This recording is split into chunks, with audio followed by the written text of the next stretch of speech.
everybody, and welcome back to another episode of The Male Perspective. I'm your host, Lana Reed, and today, on this day, I have a gentleman with me by the name of Kenneth Wilson. He is an entrepreneur, best-selling author, award-winning community activist, fellow podcaster, and so much more.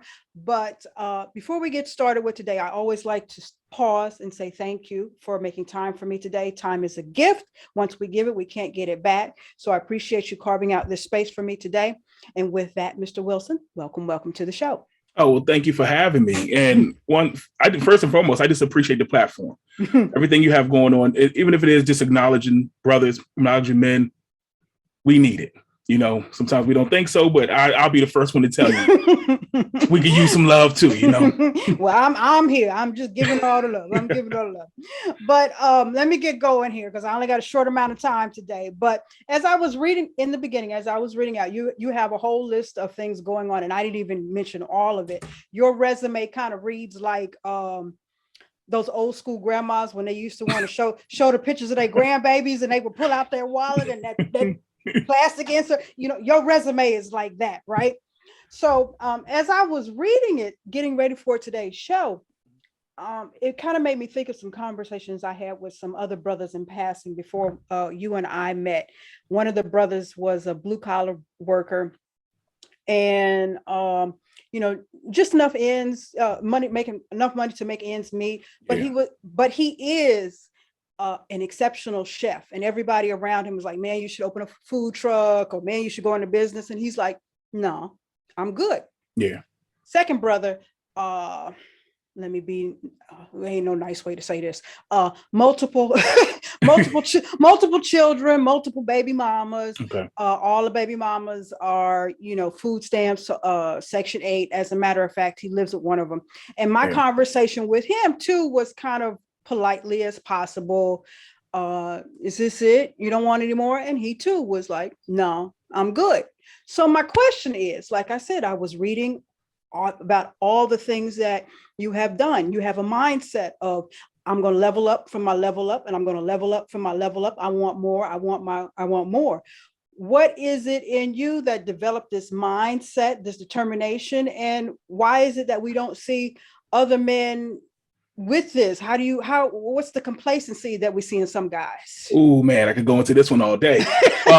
But I think it's a real thing. For me, it's my desire to help people, you know, and then that does come from my upbringing and things like that. And, you know, the one you typically hear and stuff like that, kind of rough and things like that. And I saw early on, things around me don't work. System don't work for you. It's not in your favor. You know, even the whole like school pipeline, this college and retirement, I saw that real quick. That don't work either. Mm-hmm. You know, and just my natural instinct to like not want to work for people and stuff. Like I just, you know, once I got into the workforce, I was like, is this it? You know, and again, my belief in the Lord, we have gifts. I believe everyone has gifts. We have talents, and I've always liked to pursue mine, and I have a lot of them, you know, and I'm like, what do we have all these gifts for? What are we obtaining all this knowledge for if we're not using it for something? You know, so early on, you know, I kind of got out of the workforce really, and I was like, nah, this doesn't work. You know, and so I've always been against the grain. Gotcha. So that kind of took me into like entrepreneurship and philanthropy and some of the other stuff I'm doing in the community. But it was just like, there has to be more than this, you know? And I think that for a lot of brothers, even a lot of people, I think we're taught at a young age. I have this whole theory on like, we're taught to go to school. We go to school, we go to school, we go to college. We're taught to get a job. We work that job until we're retired.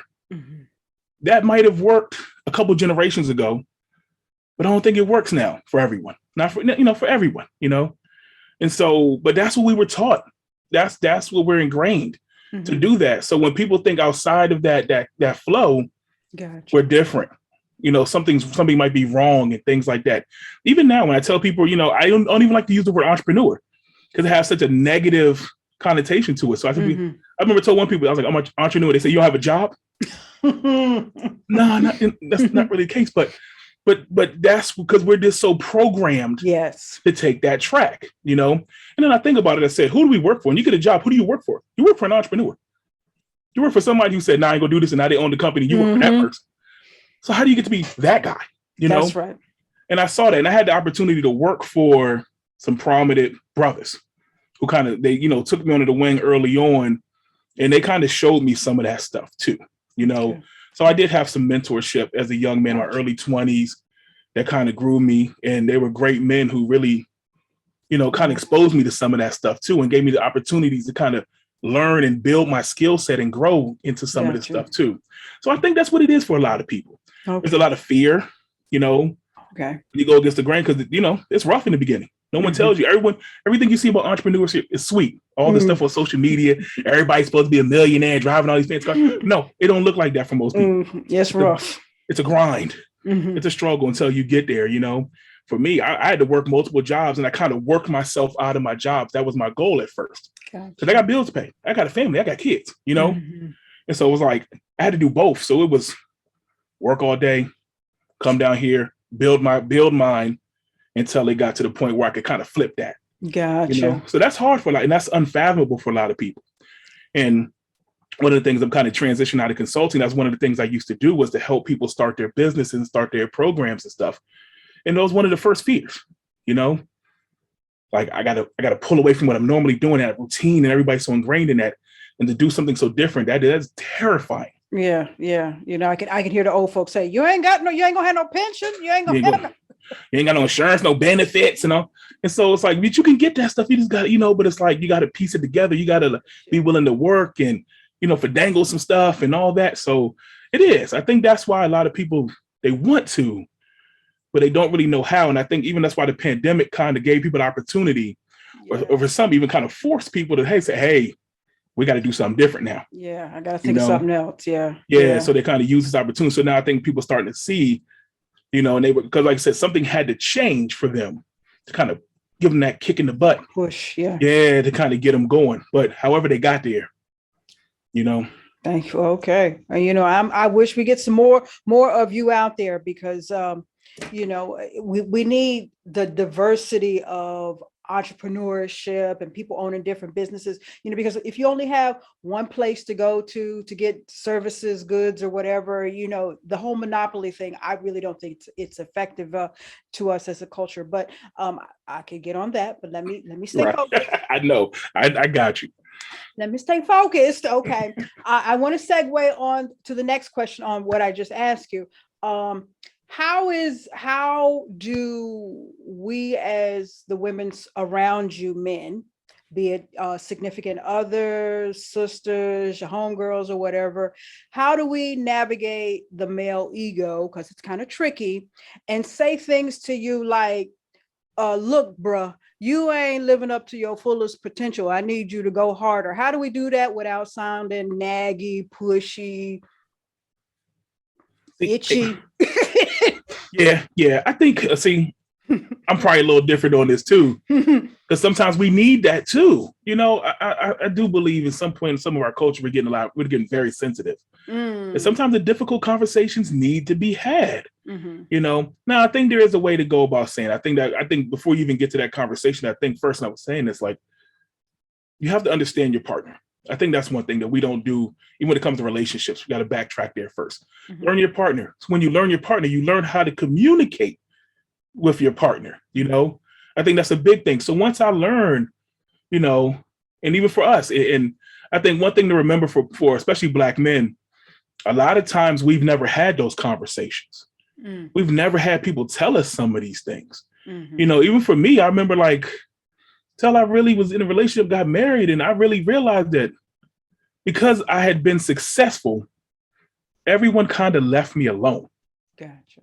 No one ever challenged any too much because I was deemed as doing good. It wasn't until my wife, hey, and I love that, but no one, but at first, I was like, what? Wait, because then I had to realize nobody's ever said some of these things to me. Nobody ever had to. And even if it was just the little stuff, I needed it though, because all of us, I don't care what you're doing, we get stagnant, we get complacent. Sometimes, we're not working together. It's not a unit. We're not a team. And so I think at the end of the day, if you learn some of the things, how to say it. Mhm. You know, sometimes words can be, sometimes we say things because it pleasures us to say it, you know, but sometimes if you know how to have that conversation, hey, let's sit down. I need to have this conversation out of love, but there's some Gotcha. things I have to tell you. You know, I got to be honest. I got to tell you these things. You know, we can do those things. We can have that. But if it starts off as an argument, if you're already at 100, another message gets lost. Gotcha. You know, and that's why. And I think, unfortunately, a lot of times we end up having these conversations because something happened, something negative happened. And now we have this conversation because of something bad happened. But no, we can have those conversations in good space, Mhm. in good air, in good energy, whatever you call it, Mhm. and be able to say, hey, I kind of need you to step up on this. This is what I need. And women should be able to say that to men. Black women should be able to say that to Black men. Yeah. You know, this is what I'm looking for. This is what I need, you know. But also I say this too, Black women, we need strategies too. And I think for everybody, sometimes it's easy to say what you got to do, what I need you to do, but how am I supposed to do that? Okay. And sometimes, again, I go back to, even for me, like some things I never fathomed before. I never had to think about it. So I never had to think about it. I have no idea how to get there, how to do it. Mhm. But if you have an idea, help me out. So it's easy to say, you know what, like, and I'll be honest, I tell you, when I got married, home ownership was new for me. I grew up in apartments and townhouses and stuff. I never had to cut grass. I never had to do any handiwork and stuff. But my wife did. She grew up with that. You know, she grew up with a father who taught her how to do that stuff. Gotcha. So it was real easy for me to come in with my ego because I felt less than. But I said, hey, you know how to do this. You can help me, teach me. Gotcha. You know, like, you learned this from a great man. I didn't. So how can I get that? Gotcha. I want that. So I said, you got to show me. Did it suck at times? Yeah. Did I feel like I wasn't holding up my end of the bargain? Yeah, but I understood why, because I'd never been exposed to that world. So I said, you know, show me. Yeah, show me. You know, what does it look like? Teach you know, me. Yeah. Then once I started learning, I started exposed. Then let me go from that. Now I can take it from here. Yeah. And I can do it myself. Now you got some drive to do that too. But you know, so I think all this comes in play. We have to think about these little things. You know, like I said, but that's why learning your partner, you begin to know that stuff. Know where they come from, know what they did and didn't do, and what they know and what they don't know, and how can we strategize to get this for everybody, for both of us. See, now that sounds like healthy relationship building. What I see today is, you know, and I can't even say it's younger people because I see it in people my age bracket. Nobody wants anybody to tell them nothing. And I'm like, that's toxicity. You don't know everything. Of course, somebody's going to have to show you, take you by the hand and show you this or that. I mean, you do not know everything, and you have to be open to somebody showing you and instructing you. So, I mean, it's beautiful that you have that mindset. It makes for a healthy relationship. It makes for healthy relationships and interactions with people, be it the clerk at the grocery store to, you know what I'm saying? All relationships. All relationships. My friends, my homies, my boys, my kids. Yes. You know, I got to learn my homies too. And ain't nothing wrong with that. You know, my boys, I know how to, hey, you know, if I got to have a conversation, they got to come from me something real. I got to know how to talk to them, communicate with them too. I got to know how they're going to receive that. What can I say? What are the words I can say? How can I appeal and relate to them? All people. That's what this is. How can we communicate? How can we relate? How can we get them information across? Like I said, sometimes I feel like we get so caught up in what we have to say to people. I had to say that. I got to let you know how I feel. I got to keep it 100. I got to keep it 100. But if that person doesn't receive what you're saying, what's the point? So what's the point of me blabbling out the mouth if that person can't they can't even process, they can't even take it in, or because how I said it, they're so defensive. Now the wall is up and they definitely not getting it. That's a waste of time. I don't like wasted energy. I don't like wasting time. I don't like talking. If it, you know, what's the point? I'll go do something else. You know, so if I'm going to say something, if I'm going to communicate, I want to make sure it's effective. That's the goal, so you can take it, so we can keep going with this. So this can be productive. You can grow from it. Whatever needs to be resolved from it, that's effective communication. You know, like we need more Kenneth Wilsons out there. I will say that. I will say that. Now, you mentioned talking to the homies. One of the things that's on your resume, this long resume that you have, you started a men's group, and I've always been an advocate for men having spaces, especially safe spaces, especially for Black men. So, how did you come to start this group, and what do you guys do over there? Okay. The organization is called Men of Stature. Mm-hmm. I had the idea about 10 years ago, and I kind of just didn't really do much with it, but it was always there. And then really last couple of years, I saw the need for just Black men coming together. Mm-hmm. And even for me, as I started peeking around in the world, I was looking for groups and spaces for myself, and I found that a lot of spaces, they would say it, but they weren't really doing it, or if you join the space, the atmosphere just wasn't accepting, And so I said, I wanted to create something where we're going to be open and honest about it. And we're going to focus on a couple of things. So Men of Stature it's an organization for Black men, based around health, what I call virtue, which is the core values of being a positive person, and what we call comradeship, which is pretty much fellowship, coming together.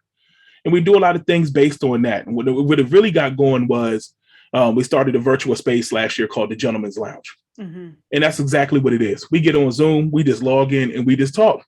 We share. I don't like to put much structure to it because it always flows. Mm-hmm. Whoever jumps on, all we ask that you be open. Whatever happens in the lounge stays in the lounge, mm-hmm. And don't be judgmental. So we just end up brothers share and we talk about everything, and that's what it is. And I feel like we'll be on it till like 2 or 3 o'clock in the morning.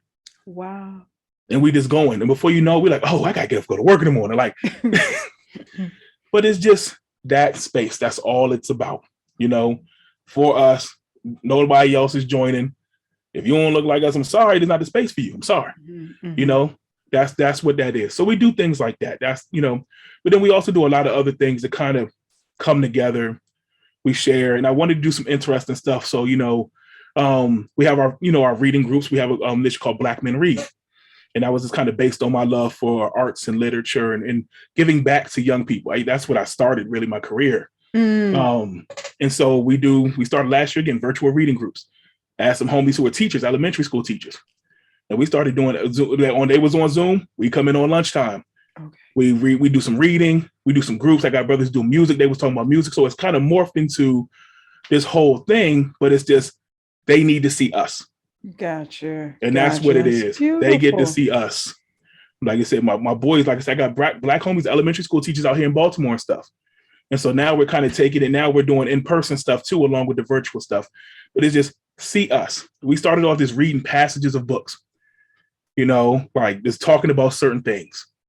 And so that's kicking, that's going now. We're even talking about doing stuff out of school time when the school year is over now. How can we keep this going? And just like I said, just showing up. You got something going on. What's your talent? What's your skill? Take it to the kids, And that's what that's been. So we're doing a lot of that. We even do, we do a lot of stuff. I used to do a lot of stuff with like men's fashion, like big and tall fashion. I'm a big dude, if you can't tell. But so we do a lot of just like, I do like seasonal photo shoots. Where I just get the homies together. Let's go take some pictures. And we have fun. Feel good. Okay. Yeah. And it's just, we find different spots, and whoever shows up, I get the photographers. We do professional photo shoots. We do locations, wherever. And it's just been a thing that we just want to showcase what positive Black men look like. Okay. Just put it out there. Not really much of a purpose, just show people. Okay. What it look like to be suited and booted a little bit, what it look like to just come together, and like seasonal stuff, like we're planning our fall winter one. And we just you ain't got to go buy nothing special. What you got on? Just come through. I love it. I love it. I love it. Hey, let me play devil's advocate for a minute here.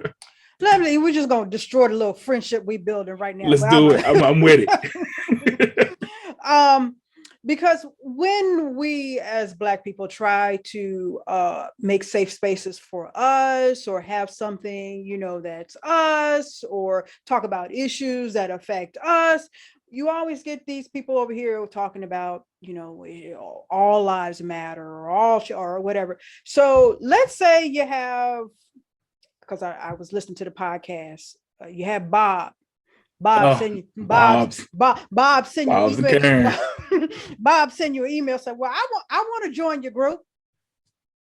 And I tell them this may not be the space for you, but I can point you the direction to others.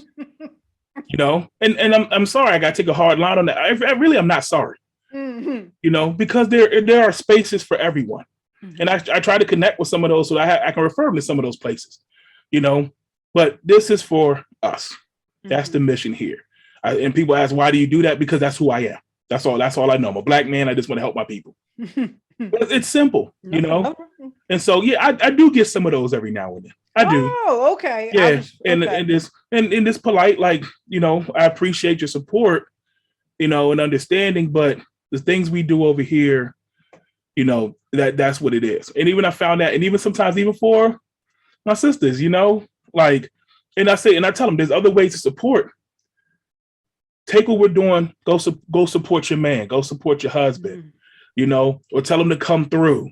That's how you can support. That's okay. But we can't be the best. We got to do us first, because I'm a firm believer, and I'm gonna say this, like, no one understands what it is to be a Black man. True. It's like no one understands what it is to be a Black woman. I don't know, you know, but we can learn from each other. Mm-hmm. And that's okay. I know when we start talking about stuff for us, it's an issue with other people. I'll take that one.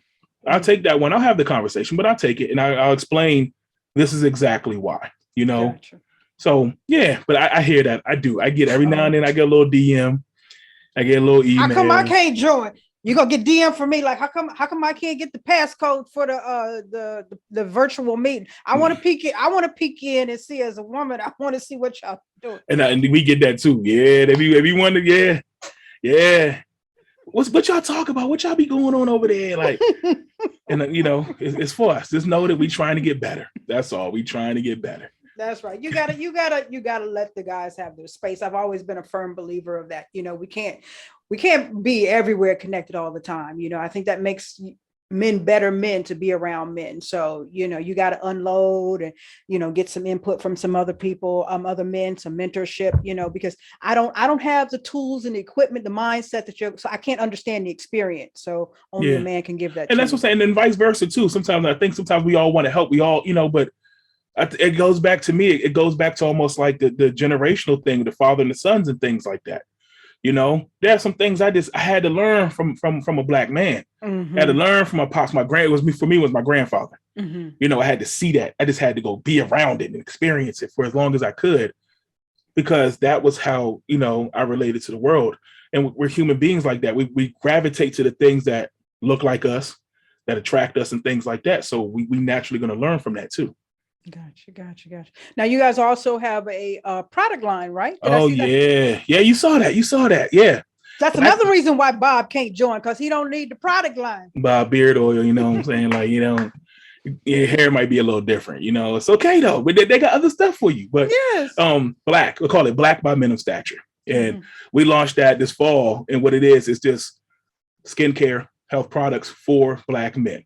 Awesome. And what I did was, we partnered with other Black-owned businesses who are kind of already doing some of this stuff, and we had the products tailored for us. So for the beard oil, I partnered with my homegirl. She has a company called Braid Hair, and it's all natural beard oil for Black men hair.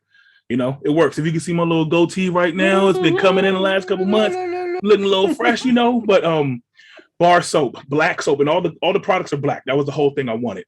I want it to be Black. So the soap is actually Black. Matter of fact, I got some right here. So I haven't seen it before, and it's all natural soap, but it's a Black bar of soap. Okay. Smells good too. Feels good on the skin. I'm not just plugging it, but you know. Chapstick. We also got, I love the candles. They're kind of unisex, but again, Black on Black candle. Okay. And we got scents designed for us. So they're all original scents. We have 3 right now. One called The Gentleman, one called Vibes, one called Suit and Tie, and they all kind of embody, you know, one's a little bit more for a man, one's a little bit cooler. Vibes is a little bit more unisex, and they've been gobbling those up, you know. Oh, I love it. I love it. Yep. And so it's just, I wanted something for us that we could present, but also, I'll be honest, the proceeds really go back to fund the stuff we're doing. You know, so we can go into schools, we can do the groups, and we can pay for the photographers. You know, even we have a yoga group, Black Men Yoga. We do virtual yoga groups. Got a yoga instructor. We do our group Sunday nights. And as brothers, we getting on and we sweating and grunting and we trying, but we paying for that stuff, And so that was the goal of that, to have something that we could offer for us, just for us, but to fund our initiatives too. Y'all need that. Y'all need that. Okay. Okay. Now, is it just in the Maryland area? Right now, since we're virtual, a lot of stuff we're doing virtually, we got brothers from all over. Okay. So brothers are plugging in from the South, West Coast, a lot of stuff here. Some of the physical stuff we do here, of course, it is going to be more in like the DMV area. Okay. But I have a feeling that that's going to change soon. As I'm working with other brothers, and they're like, how can we do this out here? So let's set it up out there, wherever you are, And so that's the goal as we go into next year and beyond, to start setting up shop in other places, Oh.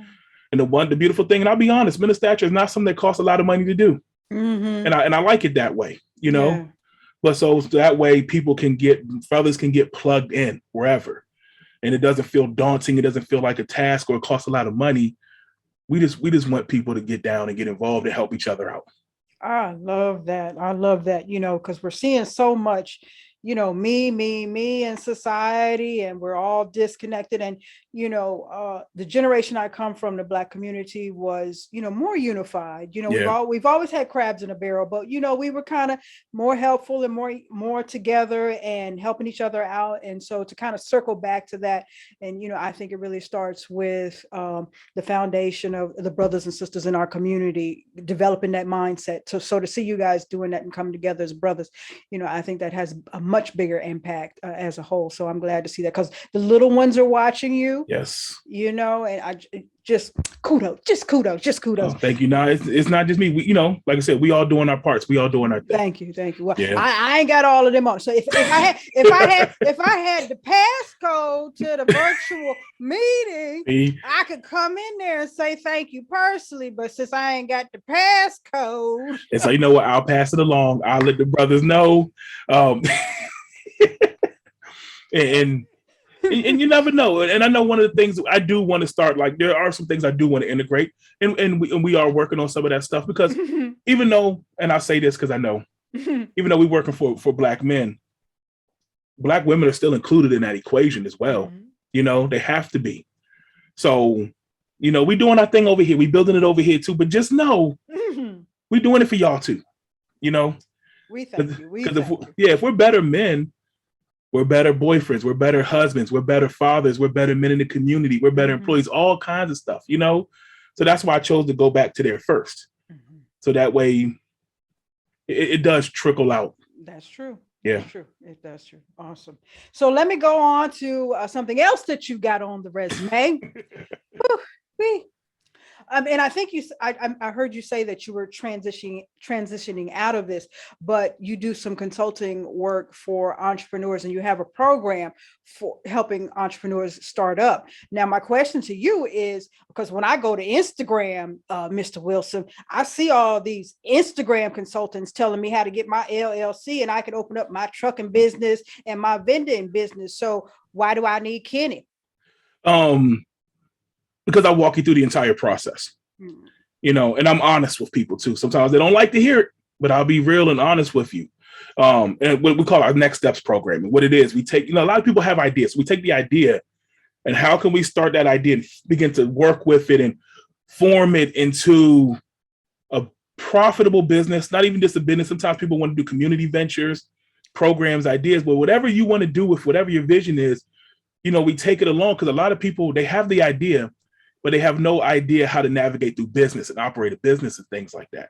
So to walk through that process, what that looks like, and educate the person. So one thing, like you can go to something like LegalZoom, right?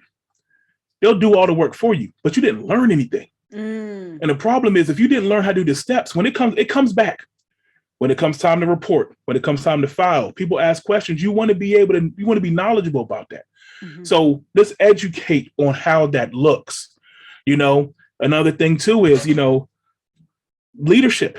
How do you become an entrepreneur? Yes, you may have a great idea. You may even turn it into a business, but if you're not right within yourself to be able to handle that, it all falls apart anyway. So there's a lot of mentoring that goes along with that. A lot of leadership development. How do you even talk about things like, not even just personal life, but time management, money. If you trash with money in your personal life, how are you going to operate a business? So these things have to start coming together. So that's what I like to focus on, merging those things together as we're bringing you along to be successful, and also too, with that program, I ain't hitting people over the head. It's not really about the money. I don't charge people a lot of money. It's really what I call a commitment fee. If you got $15 a month, because you don't have the money to be paying people like me, you need to put that money into your business. I get money other ways. I'm okay. I don't need to be hitting people over here. That's why I started it. Because for me, there was nobody there for me when I started my journey. And I was looking for people and there was nobody. So I said, well, nah, man. Again, what are we accumulating all this knowledge for? What do we go through this for if I can't help somebody else get their thing started? Okay. That's what it was about. And the reason why I charge is because it really wasn't about the money. It was really just because when people attach money to something, they're committed to it. Yeah. That was really why. Gotcha. Beautiful, beautiful. Because that's a lot of complaint that we have in the community. Like, I would, but nobody's showing me how. I hear a lot of it with, especially with Black folks when they want to start nonprofits. Well, nobody's showing me how. And the people that have the information, they holding on to it. They don't want to share. And which was always puzzling to me because there's enough. The pie is big enough for everybody. It's always big enough. That's the thing. If you do it correctly, there's enough money out here, and also too, I want to see my people succeed. That's my thing. So I'm not, again, you gonna need your money. You're gonna need your resources to get your thing started. So how can I help you do that? And I work with just about anybody. When I tell you just about anybody, because everybody needs help, and like I said, people have great ideas. There are great ideas out here. But if, I get people to call me, they just call me this basic question. Hey, what about this? What about this? Yeah, sure. I'll talk to you. People, it's scary. It's never, if you've never done it before, business can be, again, terrifying process, and it's really designed, they'll let you do what you do. But if you go down the rabbit hole, you're not doing things you're supposed to do, it catches up with you real quick. And so a lot of people like to cut corners, thinking that they're going to get it started, thinking you're going to get a lot of money on the front end. No, take your time, do it right, and it pays out on the back end. That's really what you want. And also, too, you got to build your capacity. I always tell people, okay, if you're not prepared to take money or to make a lot of money, when it comes, you're going to be flustered, especially if you're not used to money, So how do you prepare yourself? So by the time it comes in, you already got systems in place. You already know where it's going. You know how to handle it because you got to build the house. You got to build the foundation for this stuff too. And that's what I like to focus on, preparing people for those things. So when you do blow, you already there. You good. You know how to handle it. I'm good. Yeah, I was listening to a couple of episodes of your podcast, Community Coalition Show, right? Oh, Community Coalition Show, yeah. And you were talking about how, especially us in our community, we were getting those PPP loans. I was having arguments with people on Twitter because that's what it was, and everyone tried to use it as a get rich quick scheme. And I was like, it don't work like that. You think they'll get you all this money? They not gonna ask for like what you doing with it, with your business stuff. You got to report on this stuff every year. So what do you think was going to happen? And now, unfortunately, we're starting to see the results of that. Yes. People getting locked up. Yes. People getting sued. They're getting taken to court and all this stuff. It's getting bad because we didn't do what we were supposed to do. There was a way to do it properly. And if you had to set it up properly, it was legal and would work for you, But again, we can't cut corners with some of this stuff, So those are the things we got to tell people because that's what I was seeing online. 3 steps to how to get money real quick. No, wait, pause. No. If it was that easy, everybody be doing it, and you wouldn't be locked up in 3 years. Like, come on, y'all. So that's what we try to do. That's one of the things Community Coalition Show. How do I got to educate people on some of this stuff too? The stuff that's going on. We got to have these difficult conversations. And like I said, I got people was cussing me out. I was a hater. I was all kinds of stuff. But it was like, no, I got to be honest with y'all. That's not the way to do it. I'm trying to keep you out of jail and I'm the wrong one. You know how that go? Because if everybody else around you is praising it, and I'm the one person that's saying, nah, that may not be the way, but who are your sources? You know, you listen to a dude on Instagram and have no experience with money management, business, or nothing, and they telling you how to get money. They ain't did nothing. They broke. Come on, y'all. You went to high school with him and he failed math. Why are you listening to him now? So math ain't even go to school. Like, I'm looking at some of these people like, so somebody's got to step up and say, hey.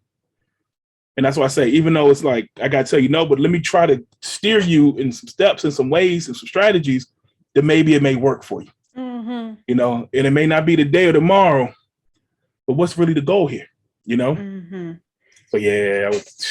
Ooh-wee. I mean, you know, and I understand you don't want to work for the man, but there's a process to, you know, the system is a plan of action you got to put in place to not work for the man. I mean, I get it. I understand, but you know, I saw all the activity around me with the people. I was like, ooh, that's not gonna, it ain't gonna work. Like, and my whole thing is too, like, what is the goal? Like, I know people need money right now, but that's part of the problem. I can get scary money, some suspect money right now, and be looking over my shoulder forever, or I can put everything in place, do the work, and get that money for as long as I can, as long as I need to, and I ain't got to worry about nobody.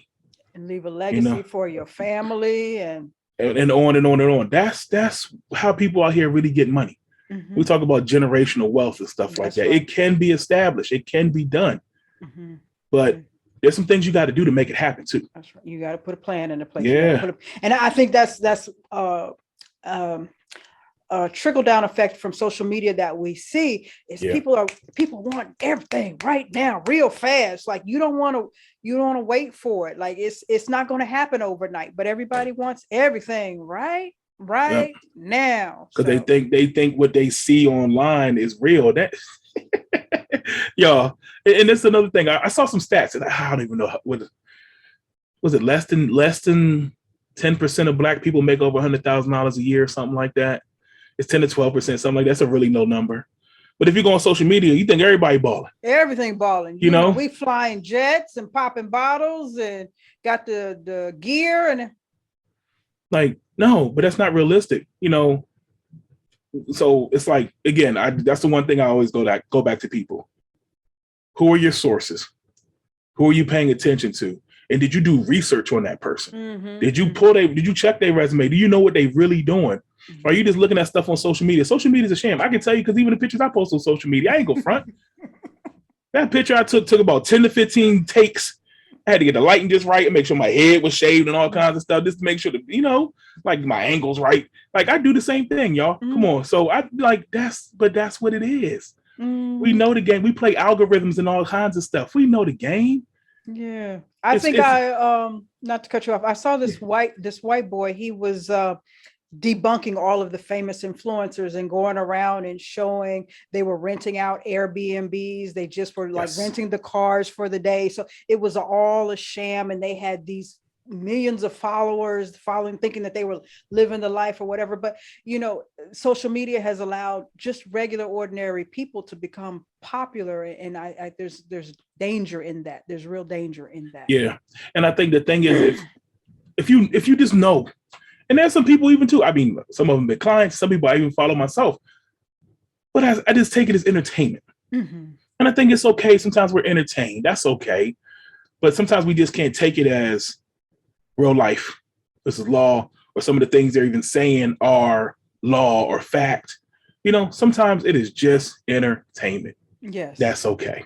Yes, it is just entertainment. And I wish, you know, with social media, people can respond what they think right away. So back in the day, we had print media. So if an article was printed in a magazine and you didn't like what they said, you had to sit down, write a letter, put a stamp on it, send it in, and then maybe some intern in the mailroom would, okay. And then you would read letters to the editor a month later, later, right? People are like, within 2 seconds of a post, I don't like what you said, and then like, whoa, who are you? Where'd you come from? You know, and it's a cesspool of toxicity. You know, it is. Yeah, it really is. It's really, really crazy. But let me do this one last thing. Let me do this one last thing before we go, because we could be here. Oh yeah, I'm already over time. I'm sorry. No, I'm good. I made time for you. It's all good. Well, actually, I got two things I want to talk about. Okay. Two things. I want to talk about B-Lit Festival and events. Oh What's that yeah. about? Be What's that? lit. So as part of my other venture, Black Squirrel Media. Okay. So I started a media company. This probably about 6-7 years ago now. Mm-hmm. And we started getting traditional photography, videography stuff. We did stuff like that. But what we've kind of morphed into my love for arts, my love for in Black art. And Mm-hmm. so I started this festival a couple of years ago called B-Lit. It stood for Black Literature. And we do a full festival. We bring in Black artists together, Black performers, singers, songwriters, artists, authors, whatever. And we on the DMV, we did a whole like a festival for performances. So we had brothers come on, sisters, whoever, come perform your work. Even on stage, we would bring the authors up because they couldn't perform. We do an interview. Tell us about your book. Tell us about your work. Painters, all the whole nine. We bring Black vendors, Black businesses, come sell your stuff. Awesome. And my thing was, I just charged them really for the little bit of space. Whatever you make, that's your money. Network, link up, and it was just for us. Gotcha. Pandemic kind of slowed us down a little bit, but we are gearing up again for next year. And that's what it is. And it's just a fest, like I said, just celebrating Black art, Black artists. That's what it's all about. Trying to keep it simple.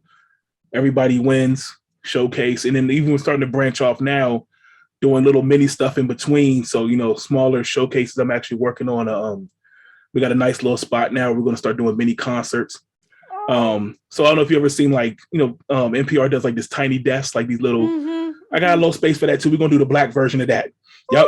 So and really getting local artists kind of to showcase their talent, what you got going on. So we're working on a space now, like a physical space, to start making those things happen. We were doing interviews and stuff like that. Just interviewing artists, telling us about what you got going on.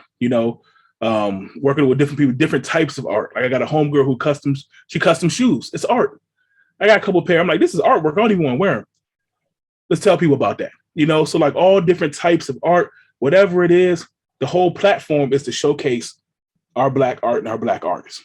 So that's B-Lit. Also with Black Squirrel Media, we did start the Black Squirrel Media Network, which is just a collection of Black podcasters, Black YouTubers, people who are doing their space in that community, that whole social media space. And it was just a, strength in numbers game. Yes. And it's really just coming together, being able to work and also too on the back end, working with a lot of those podcasters, just teaching them how to grow their entity. So I kind of bring the business aspect into it as well too, because it is. I mean, we're seeing it now. This is a whole venture now, for a lot of people. People are really doing a thing with it. Yeah. So again, how can we do that correctly? You got a dope podcast. Yeah, you podcast. Okay, how can you monetize it? How can you build it out? How can you own your stuff?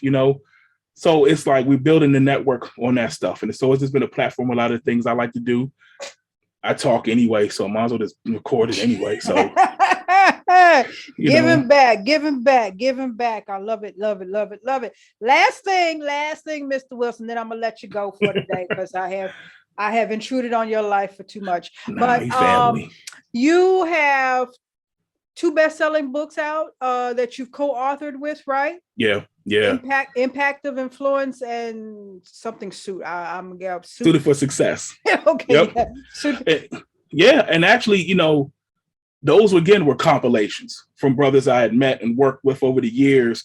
First one, shout out to my guy PK Kersey up in New York, who brought us all together to do Suited for Success. It was the second volume of that book, and it really was just 25 brothers coming together, telling our stories, and that made the bestsellers list, and it's been a great thing. And so from that, we kind of spawned, again, my brother, my homie, Chip Baker, he's out in Texas, and he brought us together, did kind of a similar thing, talking about the impact, the influence of what that meant for us. And again, another bestseller. And we're going to, we're actually still on tour, doing a big book tour around. So from now to the spring, moving around with that too. And that's even kind of spawned some other things in the works. So I know under the Men of Stature umbrella, we got a 3-book series coming out in the next 3 years. Getting the brothers together, focusing on a couple different things. I'll share a little bit. I don't care. But the first one we titled Black Men Love. And we're going to share our experiences and what that means to love and our life and experiences from a Black male perspective. Another one, we're going to do a children's book, but not your traditional children's book, but, pretty much talking to the young homies. So I got a bunch of men coming together and they're telling their stories right into the young bros, the little homies, from that kind of perspective, telling them certain things they need to know. And then we're working on the third one. That concept is still developing too, but that's all under the Men of Stature umbrella. So again, it's about sharing stories, sharing knowledge. And I think about things like legacy, Yes. And I talk to my brother, my homies, and it's like, again, what do we go through this for? What are we doing all this for?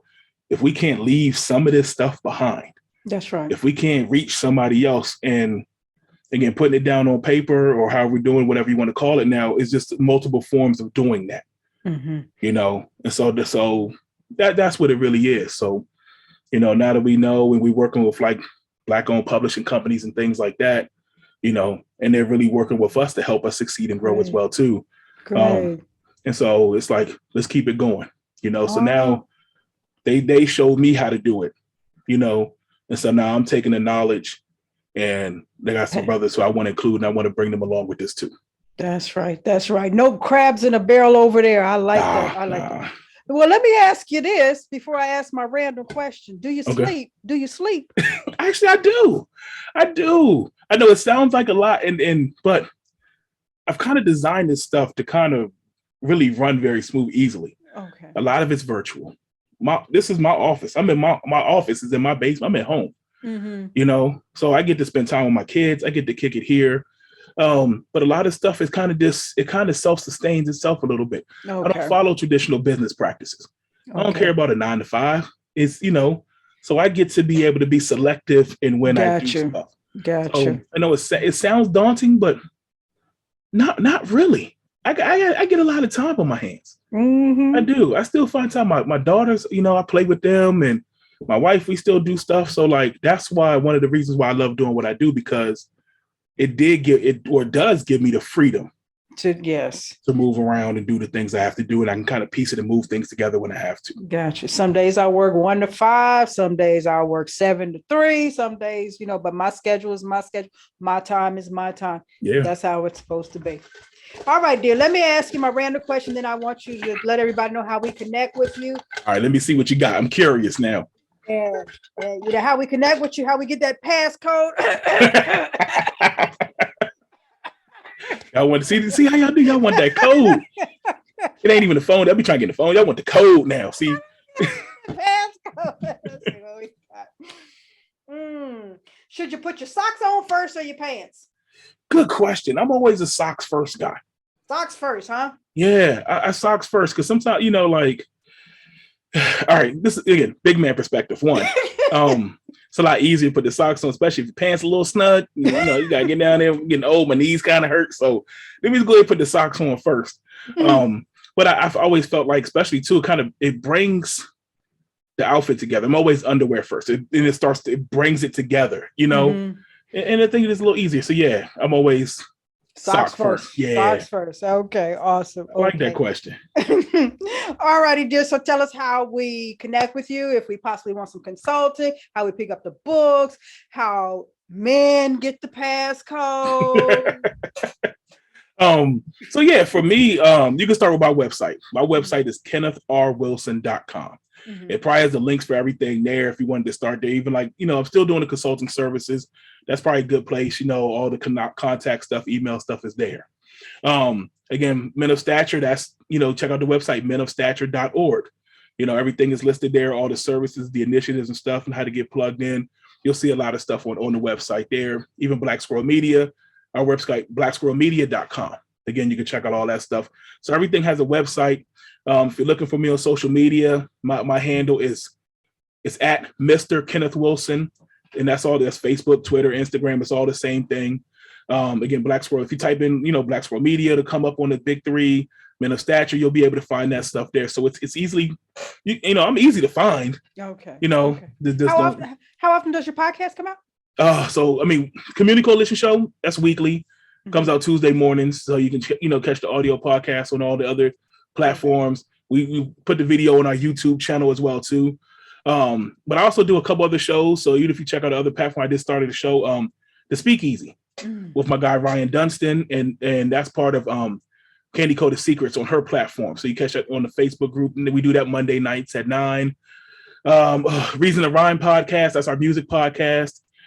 We talk all things, you know, I'm a music nerd. So I'm a hip hop nerd. So we do that. That comes out Fridays. Our newest podcast, Black on Film, where we talk about Black films, Black, you know, filmmakers, actors and stuff like that. That's like a monthly thing we started doing. So that comes out, that'll be out like the end of the month, but it's all part of the Black Squirrel Media Network. Okay. So if you go to the network, you'll be able to see all those and check out those as well and the others. Awesome. Well, Mr. Wilson, let me say this first and foremost.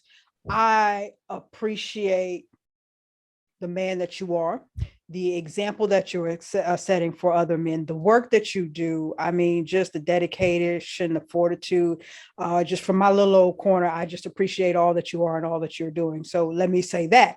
You know, I'm exhausted. I ain't want to work you too. I ain't mean to work you too bad. I'm exhausted. Just listen. I feel like I need to step up my pace, but you know, hey, oh well. But yeah, just thank you for my little corner for the example that you're setting for, you know, everybody around you, the support system that you give, the work that you do. Just thank you for everything. Well, thank you. You know, even for the platform. You know, one thing we and I say we because it's not me. It's you know, we got brothers out here, but sometimes spreading the word, that's the hard part. You know, so just being able to have platforms to even come and discuss. And to be honest, it's one of the things I hate doing. But you know, if I want to help my people, you got to spread the word. So thank you for even having me come on. And one thing I always say, you family now. You know, so if you need something, I'm here. Awesome. I love it. Thank you. Well, that is all for this week's episode of The Male Perspective. I'm your host, Lana Reed, and I will see everybody next time.